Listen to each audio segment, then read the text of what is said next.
Locked On Vikings, Locked On Colts. We have a Week 15 matchup going on, regular season coming to a close. Let's break it down on the Locked On NFL crossover Thursday. What's up, Vikings fans, Colts fans? Welcome to Crossover Thursday here on the Locked On Vikings and Locked On Colts podcasts. For Colts fans, I am Luke Braun of Locked On Vikings. We're the home team, so I'm leading things here with Jake Arthur of Locked On Colts. For the Vikings fans, hello, Jake. This episode of the Locked On Vikings and Locked On Colts podcast, as all crossovers are, is brought to you by PrizePicks. PrizePicks is so much fun, so easy to play. Just pick a few of your players and whether or not they'll do better or worse than their PrizePicks projection. No huge pools of 6,000 people, no like entire tinkering fantasy lineups, just simple. You against the house. Can you predict how well this player is going to do? We know that you guys love PrizePicks. We love PrizePicks. First-time users can receive a 100% instant deposit match up to $100 with promo code Locked On. That's PrizePicks.com, promo code Locked On. So the key stories going into this game, I guess for the Vikings, the biggest thing that we're talking about right now is the job security, I guess, of the defensive coordinator, Ed Donatel. The Vikings defense has been a horror show, last in the league. They've given up 400 yards in 5 straight weeks. Including games against Mike White's Jets and Mac Jones's Patriots, like ailing offenses. So don't come at me and say the Colts offense is bad, because we gave up 400 yards to those too. But your offense is having problems too. I guess Jonathan Taylor's been a little quieter than usual. What's going on with Matt Ryan? So let me, I guess, start on your end of things. How much confidence do you have in the Colts offense against what is at least arguably, if not inarguably, the worst defense in the league? So the Colts, the Colts offense hasn't done much to garner confidence whatsoever. Like in good matchups where you think they can take advantage, it just doesn't happen. It tends to come down to the offensive line and their lack of protection. And even when Matt Ryan does have pretty good protection, he's become this turnover prone, just kind of bumbling guy who doesn't seem like a 15-year vet anymore. But with that being said, they are coming off their bye week. They had an insane November, so much turnover, fired offensive coordinator, fired Frank Reich. They promoted a play caller who'd never done it before in Parks Frazier. Now that they've had their bye week, I think the expectation is they've had some time to decompress and catch up and maybe be able to formulate a plan of what to do moving forward. Because so far it seems like everything's been flying by the seat of their pants. The offense has been super predictable and bland. I mean, they have Jonathan Taylor, but the other team knows that, it shouldn't just be run, pass every time. It's just been really vanilla. And I think this is a good opportunity for a get-right game for the offense. Like you said, they're dead last in pass defense, overall defense. I just think they have more weapons and are capable of doing more than what they've shown at times. And there's a few things I'm really looking for in this matchup. And it's really offensively is everything I'm looking for. I have confidence in their defense overall, but it's the offensive side of the ball that has all the question marks. It feels like that's the side of the ball that is going to get most of the attention, because both the Vikings defense and Colts offense are the ones that are in the worst way kind of getting all the spotlight.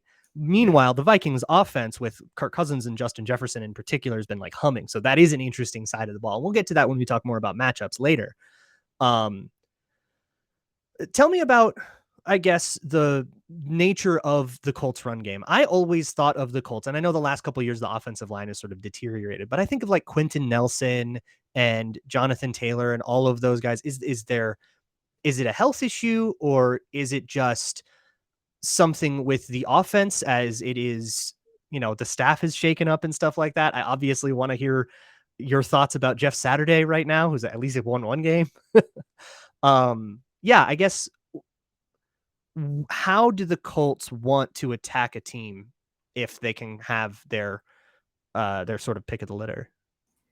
Yeah, so they would go powered through Jonathan Taylor if every game script went to their plan. it would be Jonathan Taylor running the show the whole time with Matt Ryan just picking what the defense gave him. And they've been able to do that a couple times. That Raiders win and Jeff Saturday's debut was the most recent example of it. But yeah, it has been a little bit of health and regression just from some of these offensive line pillars. Quentin Nelson has had some like back issues dating back a year or two, and he's still playing at like a Pro Bowl level, but you no longer really see him playing at the Hall of Fame level that we got used to seeing him. So it's natural to say he's regressed, but he's still better than most guards. So he's still been their best offensive lineman. Ryan Kelly just does not look like the same guy. He's had some injury issues as well throughout his career. These guys just in general, the whole line, and of course they've had to fill in left tackle and right guard. They did a pretty bad job planning for that this offseason, and they've had a ton of turnover there. The line just doesn't get a lot of push, and Jonathan Taylor himself had issues. He had an ankle that bothered him for weeks, but even with that, even when he was healthy at times, it didn't look like he trusted how to run behind that line. You know, like how holes opened and how the run scheme opened things up last year, he was very comfortable with. Obviously, he led the league in rushing by like 500 yards. But all those things just aren't there this year. And it's really weird because for the most part, it's the same offensive lineman outside of two of them. But even Matt Pryor, who has started most of the games this year in different spots, he was the sixth offensive lineman last year. They saw him a lot. Same offensive line coach and Chris Strasser. It's hard to pinpoint exactly what's going on with all these guys who have been here and have had success, just suddenly just not getting the job done. So it's really curious. I would imagine that Taylor will probably look pretty good coming off this. He's looked better lately these last 2 or 3 weeks before the bye week, getting some of that explosiveness back. You used to see huge plays by him all throughout last year, and we're starting to kind of see some of those chunk runs again. So hopefully for their sake, he and the run game and the blocking are heating back up. But there's just been so many issues this year with that whole group. Yeah. So as this is a Saturday game, we have a little bit more injury info. And there's actually a couple of headlines that are probably worth telling the Colts fans too, off of the injury report. The Vikings have like a flu going through, like their defense had a flu virus like decimate them. And we've had I don't know if it's the flu. It's just illness. I keep calling it the flu because that's just what like my brain defaults to, but it's some illness. But the big one is watch the Vikings injury report on Thursday. And by the time people listen to this, they might already see it because that's the end of the injury report. Watch to see if Danielle Hunter practices. So he missed all of 2020 with a neck problem, with a herniated disc in his neck. And like neck surgery ended his season, that the JJ Watt thing. He's got a neck thing and he was limited on Wednesday. So we're all holding our breath a little bit to say, okay, is that a different injury? Is it aggravating the same thing? If he is a DNP on Friday, I would probably be really comfortable saying he's not going to play. And that's going to be a big deal on the defensive side of the ball, as it has been for the last 2 years as Danielle Hunter's been out. So that's something to watch, but the Vikings are also getting some guys back. Christian Darrisaw has been out with concussion issues for like a month. It's been really scary, honestly, but he has passed the protocol and he is now slowly easing his way back in. They seem pretty much like they're expecting him to go. They're expecting Harrison Smith to go, who missed the Detroit game with an illness. So they're getting on the whole a little bit healthier, but that Danielle Hunter situation is something in terms of storylines. It's something to watch. Look, we have some other matchups I want to ask you about. I want to ask you about what the Colts do about like star receivers. Of course, we got Justin Jefferson. I want to see what the strategy might be there. And then, of course, we got to predict this thing. We've got BetOnline odds and all of that stuff. So that's coming up. But first, it's the holiday season, and going home is a place where you should feel safe. It is, if you don't feel safe at home, or if you want a little bit of help feeling a little safer at home, check out SimpliSafe. It's the #1 rated home security system, and SimpliSafe is offering Locked On listeners a 40% off discount on a new security system. Don't put this off. Don't miss your chance to save big on SimpliSafe. They have their Fast Protect Protect technology, 24/7 professional monitoring, exclusively from SimpliSafe to capture critical evidence and assess whether a threat is real or whether the cat walked into the wrong room or a raccoon went by or something like that, and dispatch the proper authorities when that is needed. So don't miss your chance to save big on my favorite security system. Get 40% off of any new system at simplisafe.com/lockedonnfl today. That's simplisafe.com/lockedonnfl. There is no safe like SimpliSafe. So thanks so much for making this Locked On crossover your first listen of the day. For your second listen, check out Locked On Sports Today. It is a daily show, half an hour or less, all the biggest games, all the biggest news, all the headlines from the wide world of all sports, from World Cup to the NFL to tennis if it's going on, anything, basketball, hockey, all that stuff. Check that out wherever you find your favorite shows. Jake, I'll ask you the Justin Jefferson question I teased in just a minute, but first you hit me with one. All right. What is a matchup that you are looking forward to or want to know more about? What is the matchup that is gripping you for this one? Yeah, so I couldn't help but really look at the struggles that some of the offensive linemen have had, especially on the interior. I know Garrett Bradbury could be making his way back. He's kind of had limited participation. But Grover Stewart and DeForest Buckner, that is a high-end defensive tackle duo.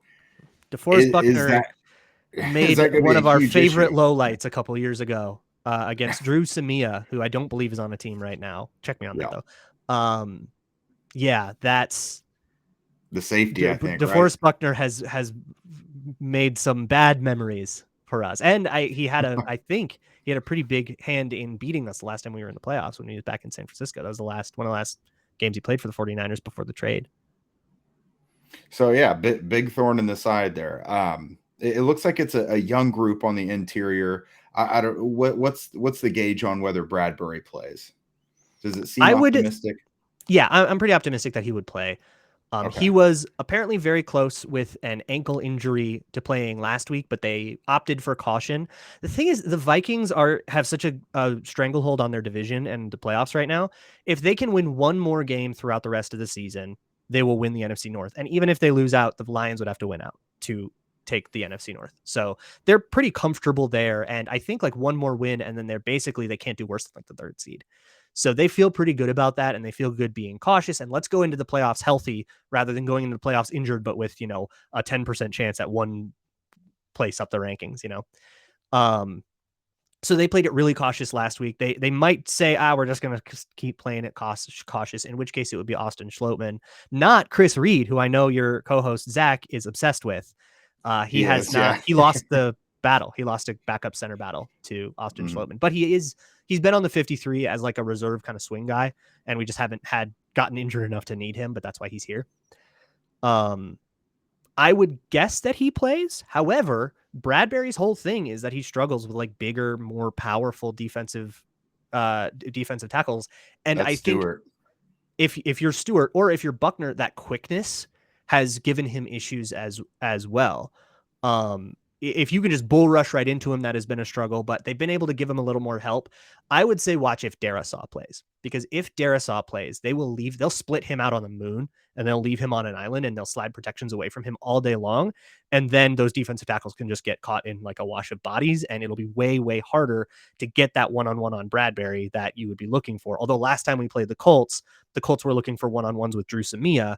In this case, it would be Ed Ingram, who's a rookie who has been struggling. He's been a rookie. And I think that's probably a better idea if you're the Colts to go after him.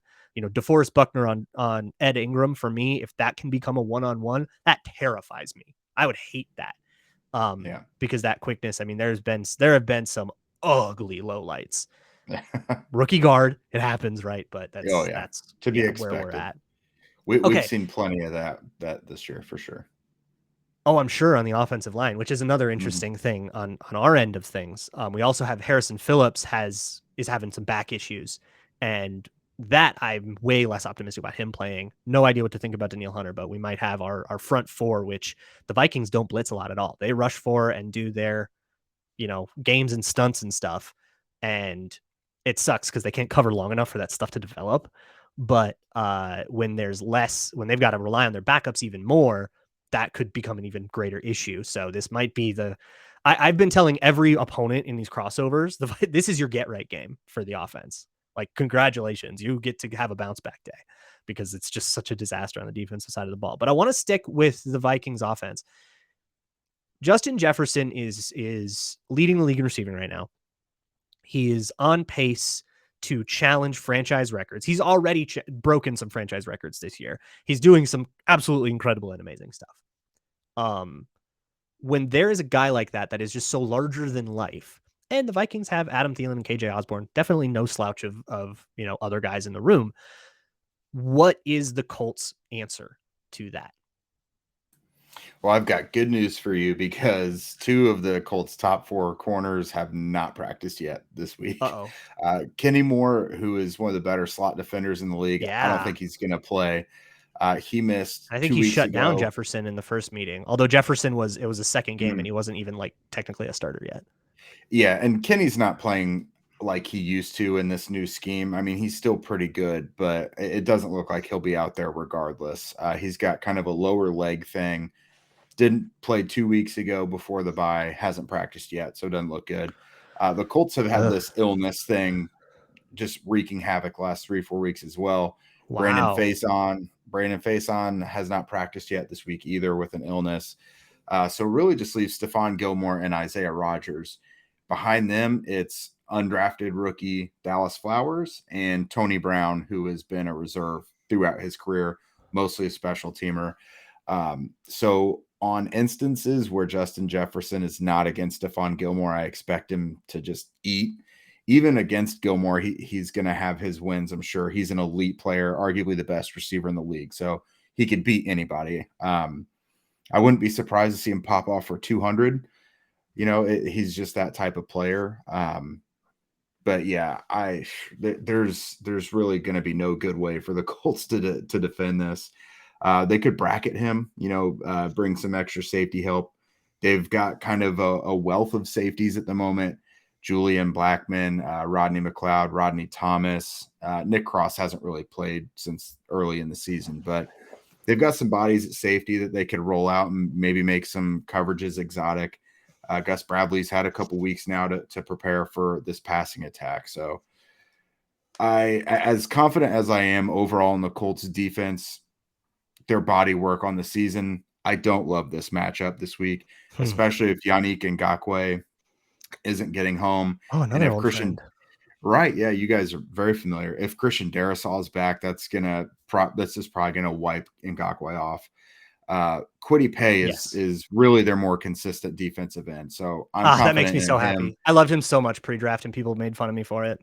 Yeah, he's had some injury issues, but he's been their most consistent, best defensive end when he's on the field. So he's developing nicely. He's been able to get some pressure and be pretty disruptive. But I'm worried about that Vikings passing attack this week for sure. Yeah, it's funny because these are not 2 teams that are known for, boat racing, 40-yard point games, but it feels like this is one where points could get scored. Which kind of brings me to we should start talking about our predictions and the odds. We'll take those from BetOnline in just 1 second, and we'll talk about how we feel about it. Yeah, betonline.net is your #1 source for sports betting info, stats, news, and analysis. Get the latest odds and trends for every professional and amateur league out there. From football to basketball to soccer and esports, we've got it all at betonline.net. And if you love sports podcasts, you guys obviously do, you're here with us, they've got that as well. We're always the fastest and easiest way to get your betting fix. Head to the website today or use your mobile device to learn more. BetOnline, where the game starts. And on a little more serious note, we all kind of have to be aware of this at all times. You're hanging out with some friends and putting back a few drinks. A few becomes a few too many. As the evening comes to an end and people start to head out, you think of calling for a ride, but nah, you live nearby. Don't worry about it, right? What are the odds that you'll get pulled over anyways? And if so, what's the worst that could happen? Your insurance goes up, you lose your license, you lose your job, you total your car, you kill someone. There's never a good option with any of these things. Everyone knows about the risks of driving drunk, and the results are tragic and often deadly. However, that still doesn't stop everyone from getting behind the wheel while under the influence. That's why police officers are out there right now looking for impaired drivers like they should be to save lives. So if you think you're okay to drive after a few drinks, think again. Play it safe and plan ahead to get a ride. It only takes one mistake to change your life or someone else's forever. Drive sober or get pulled over.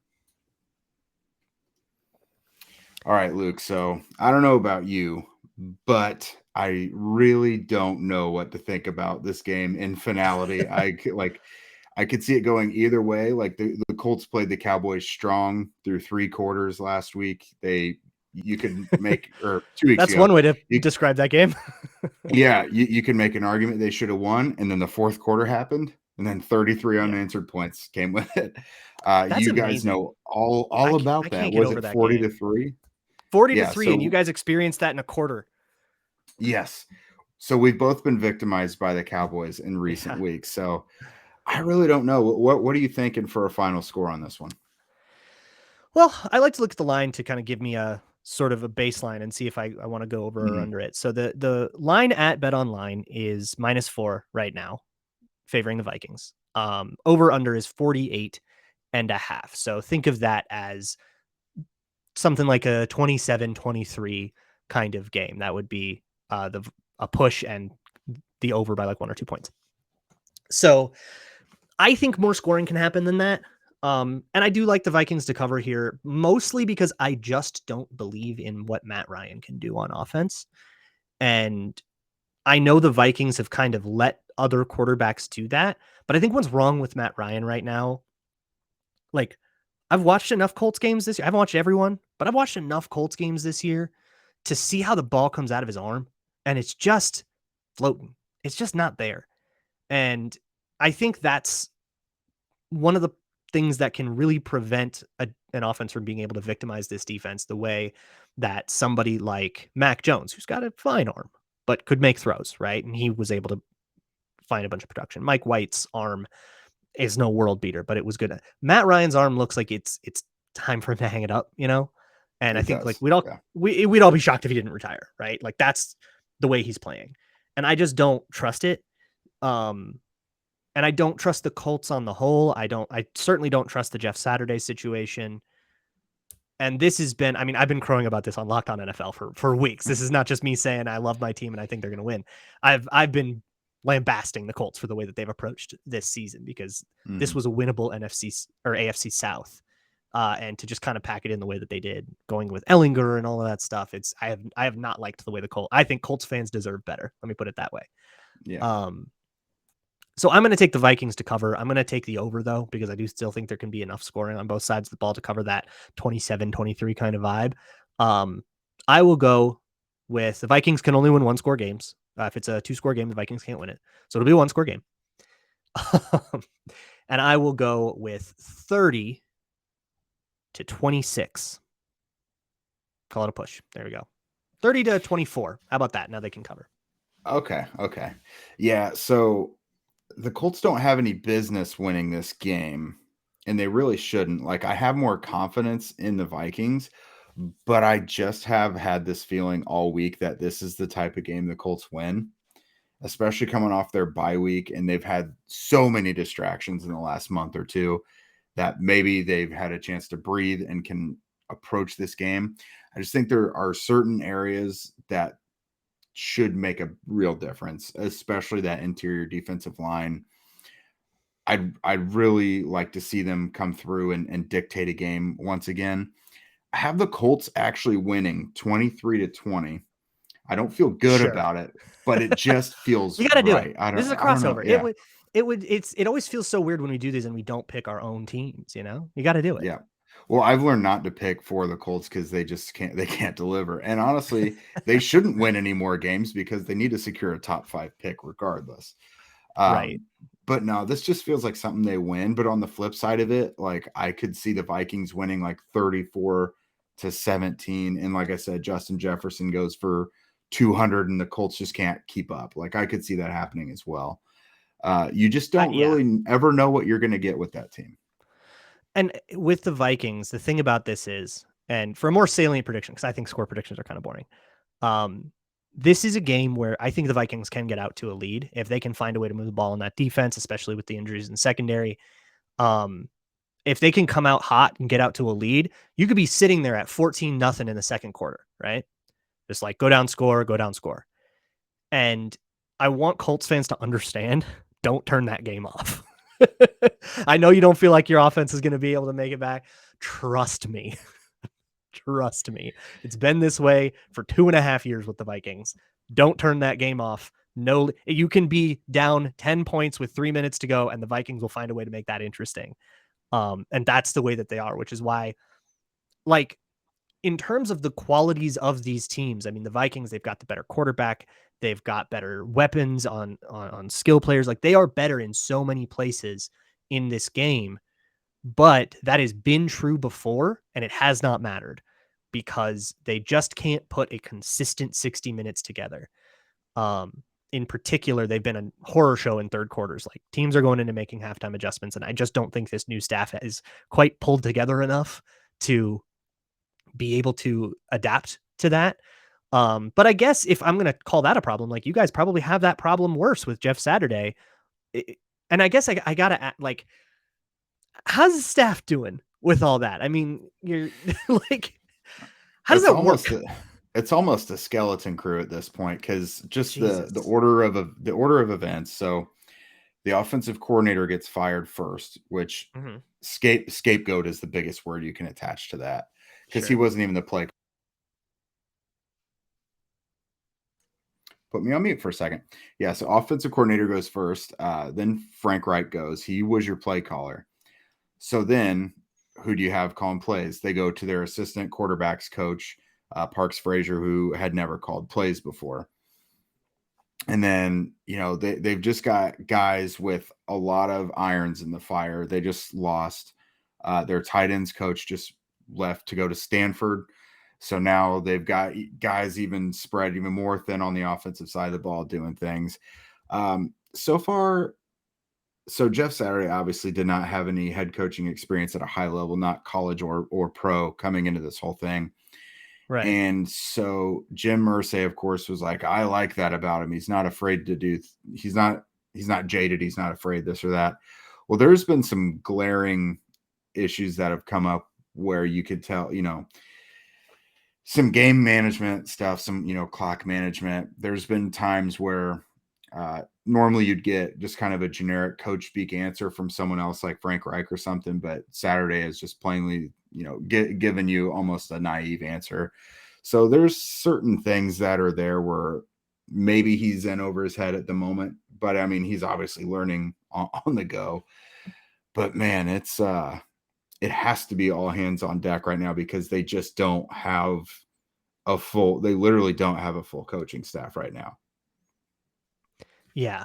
Man. And so one thing with the Vikings, there, like, an emphasis that they've had, Kevin O'Connell has talked about this a lot, is they call it like situational masters, where they actually spend a lot of their time in team meetings and stuff drilling. What do you do when there's a minute 40 and there's 2 timeouts and you're the running back? Do you go out of bounds or not? And they, like, really, really, really want to drill that in and have everybody absolutely be, I think about, like, the Mark Ingram play on Monday Night Football a couple weeks ago where he goes out of bounds and he shouldn't have, and all that. Like, that's the kind of thing Kevin O'Connell has drilled in. And then watching how a Colts game ended, I forget which one, but there was one where there was like a huge clock management issue. And I think about the contrast here. So look, the Vikings are capable of losing to anybody in any way. Please do not mistake this for confidence. But the way that they have won games, these 1-score games, if this is a 1-score situation and it comes down to, did the coach make the right 4th down decision, or did he do the right thing with the clock management? I feel like the arrow tilts in that very high leverage area really far toward the Vikings, just because of the emphasis that they have had. And then on the other hand, the Jeff Saturday problem, this is like the one team that you can expect the least from in that way. And I don't want to talk too much trash on the Colts. I'll save it for Locked On NFL. But that's where I feel like the Vikings can take this game. That has come to fruition, though, because I mean, a lot of people were like, obviously thought that there would be issues, and there have been. I mean, right. Let's not, we can't act like it hasn't been a problem. Right. So I always encourage Vikings fans, go listen to Locked On Colts. Go listen to this week of Locked On Colts. Colts fans, come on down. Listen to me on Locked On Vikings. You can come learn, so we can learn about each other and have a good time in this game. Vikings have a chance to walk away putting on t-shirts and hats in the locker room. If they can do this, they can clinch the division. So I'm hoping that they can see the stakes in front of them and see this as a great opportunity to do that in front of their home crowd. For Jake Arthur of Locked On Colts, I'm Luke Braun of Locked On Vikings. We'll see y'all tomorrow on our respective shows on the Locked On NFL Podcast Network, free and available on all platforms.